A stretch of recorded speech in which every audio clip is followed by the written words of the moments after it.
جا رہی ہے۔ مطلب یہ تو ہوا یہ کہ داؤد ابراہیم کے حوالے سے، لیکن جو فائیو آئیز کا جو پورا ایک سرکل ہے جس میں 5 بڑے ممالک شامل ہیں، وہ یہ وائلیشنز جس کو یہ کہہ رہے ہیں کہ یار ہماری ساورینٹی کو نقصان پہنچایا گیا یا یہ کیا گیا وہ کیا گیا، تو یہ ریگولر بیسس پہ یہ تھرو آؤٹ اے ورلڈ کرتے ہیں۔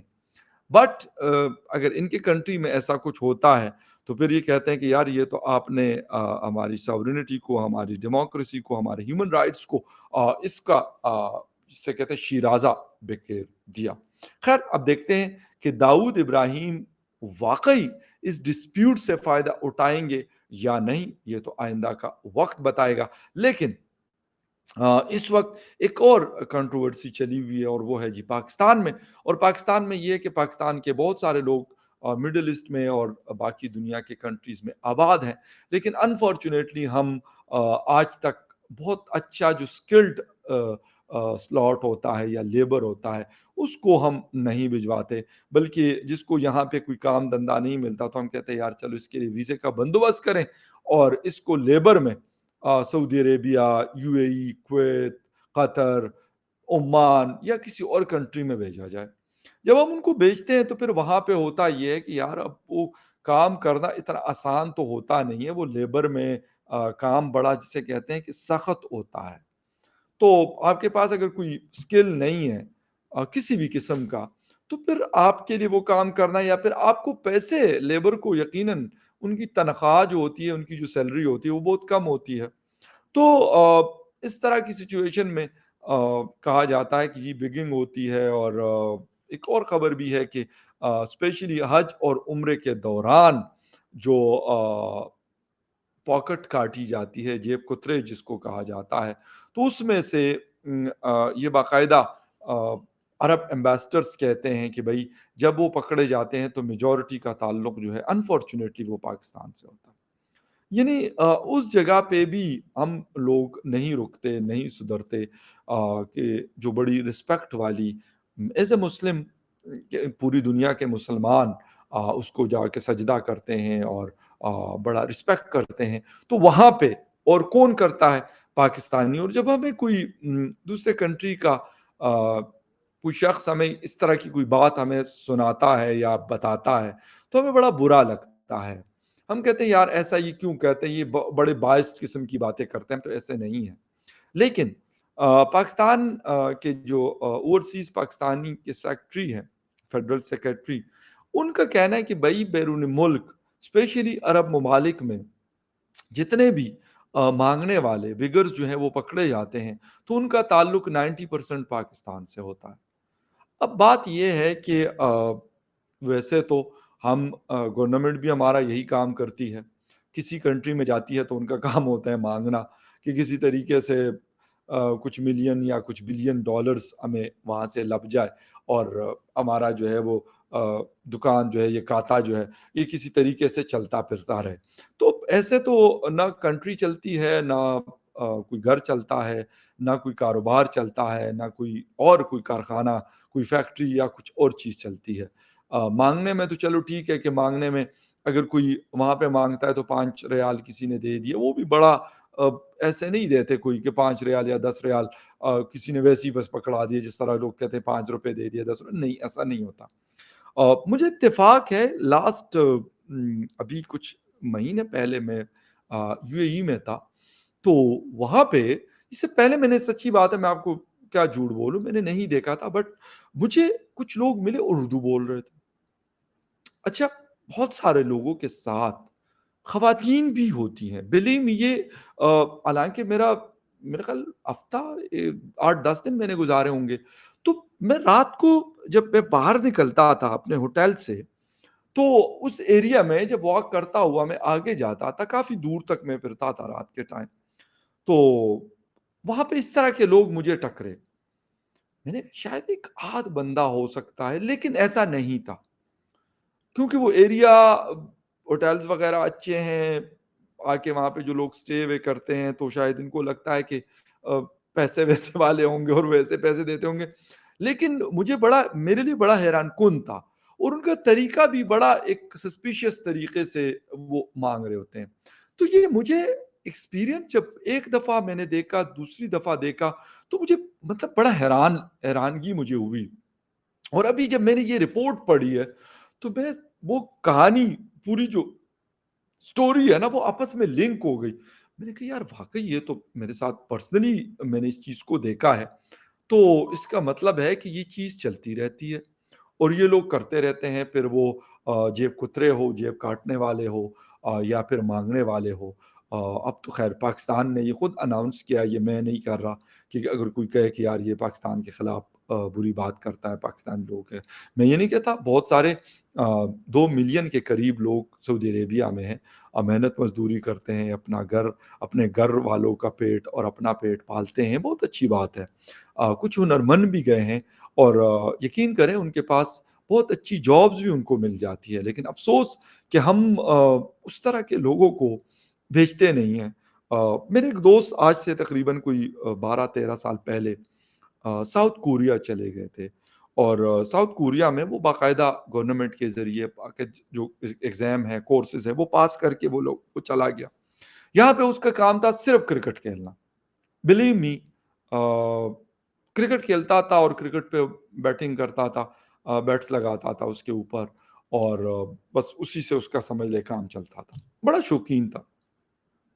اس کا اتفاق سے خیر وہ ایگزام پہلے اس نے وہ لینگویج کی تیاری کی، پھر اس کا ایگزام دیا، اس کا ایگزام پاس ہو گیا. پھر خیر اس کا ہوا کہ جی آپ کا نام آ گیا لسٹ میں، اور وہ چلا گیا. 12-15 سال پہلے جب میں اس کو سوچتا ہوں اور آج اس کو سوچتا ہوں تو آپ یقین کریں کہ اس کی بہت ساری چیزیں، بڑا اچھا ایز اے انسان بہت اچھا تھا، لیکن پیسے اس کے پاس نہیں تھے.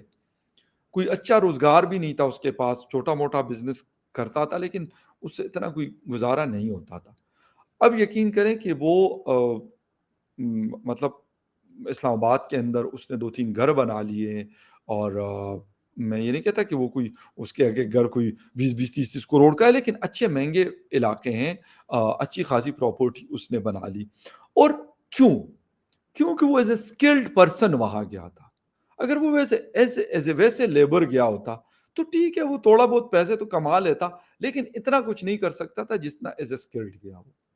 اسی لیے افسوس اس بات کا ہوتا ہے کہ ابھی جاپان نے ہم سے جب لوگ مانگے ساؤتھ ایشیا سے، انفیکٹ جس میں بنگلہ دیش، ہندوستان، پاکستان، بھوٹان، نیپال شامل ہے، ہم انفارچونیٹلی ان کو ٹوٹل 25 کروڑ میں سے ہم نے 200 بندہ ان کے ہاں بھجوایا. ہندوستان نے 1.5 لاکھ بندہ بھجوایا. کیوں؟ کیونکہ اپنے لوگوں کو اسکلڈ کرتے ہیں، وہ بناتے ہیں، وہ تیار کرتے ہیں.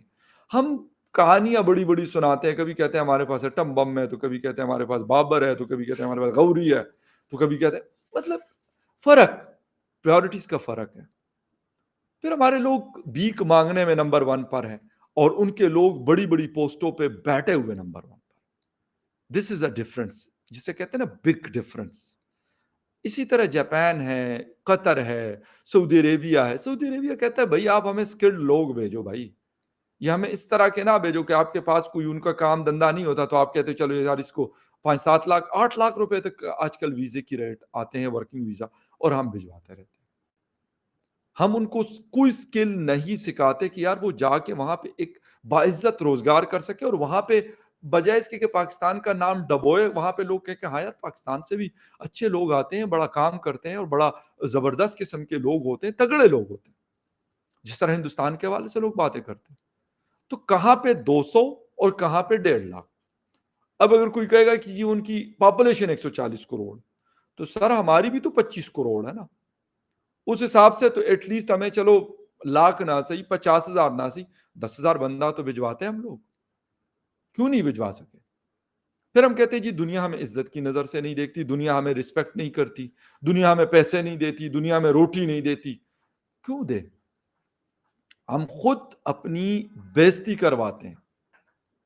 جس نے جانا ہے باہر وہ پراپر طریقے سے کیوں نہیں جاتا؟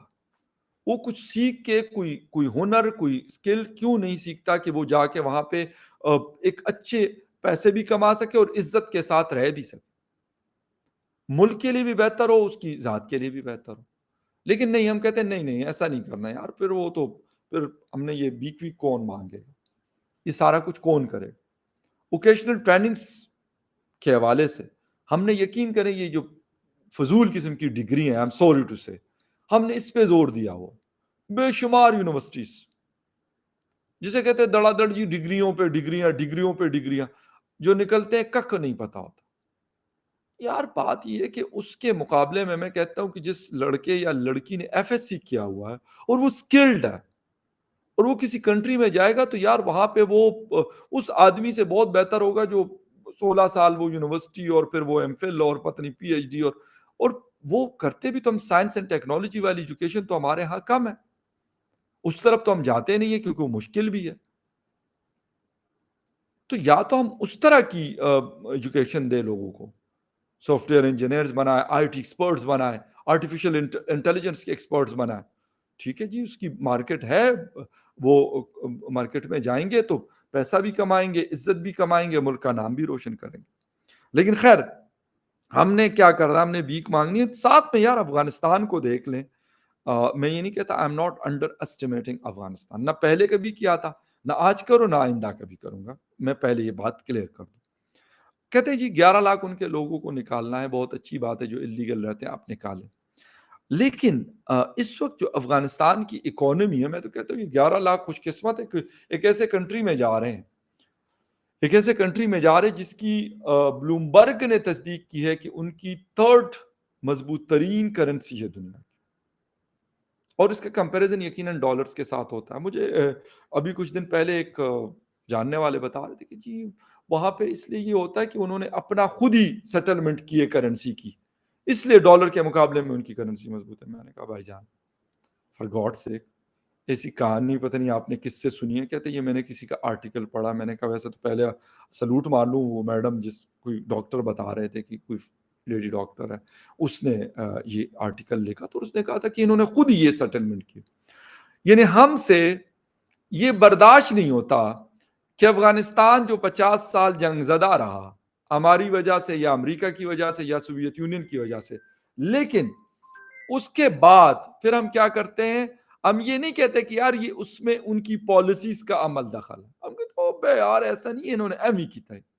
اب مجھے نہیں پتا کہ بلومبرگ کو کتنے پیسے انہوں نے اس رپورٹ کے دیے ہوں گے کہ انہوں نے کہا کہ یار آپ کی کرنسی اتنی مضبوط۔ تو خیر ہم نے ریالٹیز کو نہ کبھی ایکسیپٹ کیا، نہ کبھی ہم ایکسیپٹ کریں گے، یہ ہمارا پرانا شیوا ہے۔ ہم ایکسکیوزز ڈھونڈتے ہیں، ہم ایکسکیوزز ڈھونڈتے ہیں، ہم کہتے ہیں چندریان 3 چلا، ابے یار میں تو نہیں مانتا، میں نے تو نہیں دیکھا کہ چندریان چل رہا تھا اور وہ دیکھو چاند پہ اتر گیا، نہیں مانتا بھائی، اب تو نہ مان بھائی، تیرے ماننے نہ ماننے سے کسی کو گھنٹہ فرق نہیں پڑتا، اور نہ کسی نے تمہیں پروو کر کے دینا ہے کہ یار تم مانو گے تو بس ہم کہیں گے کہ یار یہ ہو گیا۔ خیر نہیں، we'll see you again in the other news update، تب تک کے لیے ٹیک کیئر، بائے۔